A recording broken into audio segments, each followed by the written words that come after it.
Bonjour, bienvenue. Bienvenue chez moi, ou plutôt bienvenue dans ma boîte. Dans le cas des auto-entrepreneurs, c'est du pareil au même.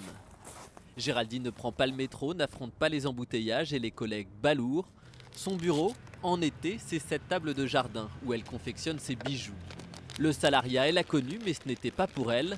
Alors lorsqu'elle a entendu parler du statut d'auto-entrepreneur, elle a sauté le pas pour vivre enfin de sa passion. Pour tester une activité, je le conseillerais en effet à toute personne souhaitant, ayant un rêve fou mais voulant pas quitter son emploi, d'ouvrir une auto-entreprise, d'essayer dans un premier temps, voilà, comme ça, sans tout lâcher. Et si ça fonctionne, pourquoi pas essayer à temps plein avec ce statut.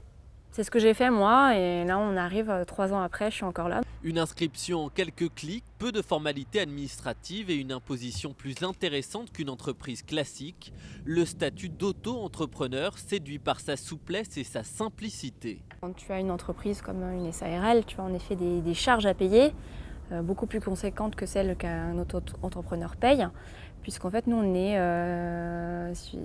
taxé sur ce qu'on gagne en fait comme argent. C'est-à-dire que si on ne fait pas de chiffre d'affaires, on ne va pas payer de charges. Voilà.